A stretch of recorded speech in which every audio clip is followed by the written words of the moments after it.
আমি চতুর্দিকের আওয়াজ বন্ধ করে দেই, পাখির আওয়াজ বন্ধ করে দেই, পশুর আওয়াজ বন্ধ করে দেই, সিএনজি ড্রাইভার আর অটো ড্রাইভারদের গাড়ি গ্যারেজে জমা দিয়ে দেই, সব দোকানদার ব্যবসায়ীরা যার যার কর্ম ছেড়ে তারা ঘরে ফিরে আসে, চতুর্দিক বন্ধ করে দেই।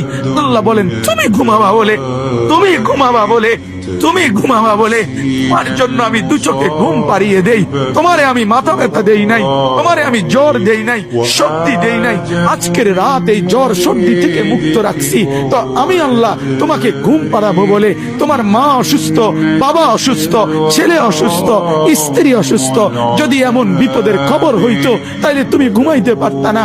যদি তোমার পায়ে ব্যথা হইতো, আমি 2 মাস বহু রাতকে রাত আরামসে ঘুমাইতে পারি নাই, আমার পা ভাঙে গেছিল, আমি রাতকে রাত অঝরে কাঁদতাম, আল্লাহ তুমি আমার শিফা করে দাও, সুস্থ করে দাও। তাহলে আমার বন্ধু আল্লাহ বলে বান্দা তুমি ঘুমাবার জন্য আমি রাত বানালাম, আওয়াজ স্তব্ধ করলাম, দু চোখে ঘুম পাড়িয়ে দিলাম। তুমি দেখো না বান্দা, চতুর্দিকে খাট পাওয়া যায়, বাজারে আলম পাওয়া যায়।